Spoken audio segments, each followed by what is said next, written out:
So 2023 has officially begun. Happy New Year to everyone. And if you've decided that you want to be a DJ in 2023, stick around. I've got some tips for you to get started. Let's get straight into it.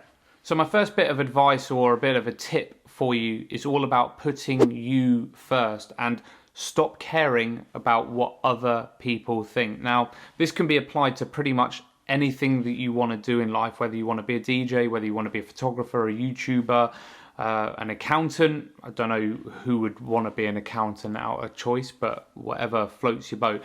Basically, stop caring about what other people think and do what is right for you. When I started as a DJ all those years ago, I actually came up against quite a lot of resistance from friends and family, basically telling me that it won't amount to anything. It's going to be a waste of money because obviously you have to invest in stuff and it's going to be really short-lived. I'm going to be replaced by an iPod. It's not a real job. All of those kind of things that I've heard over the years.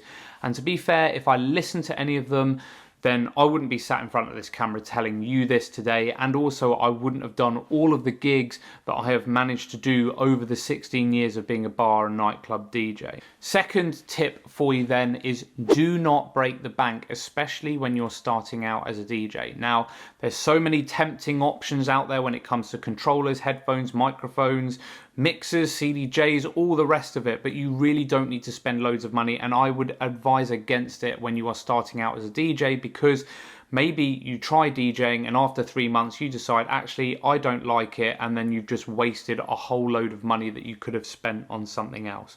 When you're starting out as a DJ, all you need is a basic controller. It doesn't matter what manufacturer that you pick, whether it be Pioneer DJ, Newmark, Hercules. There's so many other manufacturers out there. Do your research, have a look on YouTube. There's tons of videos out there. Just invest in a cheap controller, some cheap headphones, and maybe some cheap monitor speakers as well, just to get you started. Of course, as well, you do need some music, but again, you don't need to have like a full record pool subscription or anything like that. Just use a service like Amazon Music where you can pay per download. When you're starting out, it's so important not to break the bank, and there's never been more affordable options on the market as there are today. Tip number 3 for you then is to have patience. This one is so important, because not only does it take ages to actually master the craft of DJing, mixing seamlessly from one track into the other. Yes, there are tools available now to help you, such as the sync counter, etc. But to make your kind of own style and really hone your skills, it does take a lot of patience, a lot of perseverance. And I always still think you should still learn the craft of mixing by ear rather than relying on technology. There is a video on my channel about that. Check that out in the description down below. But you do need to be patient, whether you're building an online presence, whether you're trying to get gigs out there. You're going to have to knock on many doors before one will open. Don't worry if it doesn't happen straight away. These things all take time, and the more you work at it, the more you chip away at it, you will reap the rewards for sure further down the line. But do be patient and do be persistent. Tip number 4 then, or bit of advice number 4, is making sure that you are DJing for the right reasons. If you're doing it for fame, fortune, or to gain 1 million followers on Instagram or TikTok or whatever it is, then you're probably DJing for the wrong reason. I absolutely love music. I like sharing my music with others. I like entertaining a crowd, and those are the reasons why I started DJing.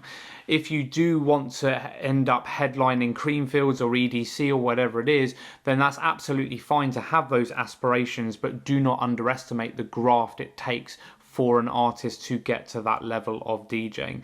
If you think of like someone like David Guetta, they have had many years of experience and also have built their career over several decades to get to that level. So just make sure that you're doing it for the right reasons, because you might end up a little bit disappointed if it doesn't happen overnight. And tip number 5 for you, my final bit of advice for you, is just to start. Make sure that you're doing more today than you did yesterday and you've already made some progress. As we've discussed, you don't need to break the bank, so you don't need to wait until you've got thousands of pounds worth of equipment to start. You don't even need to wait until you've got the biggest music collection. Just start with what you've got. When I think back to when I started DJing, I literally started with a home hi-fi system that could play CDs and cassettes, and that's how I kind of stitched together a little bit of a set. Yeah, I couldn't beat match, I couldn't mix properly, but I managed to try and play the tunes seamlessly, and that's how I did my first couple of gigs even. Try and make progress with each day, but the trick is to start, because if you don't start, then you can never move forward with it and you can never see where you might get to. So there we have it, 5 bits of advice if you want to start out as a DJ in 2023. Hope you've had an amazing start of the year, and if you're new round here, check out that video up there next to help you on the next stage of your DJing journey, and I will see you in the next one.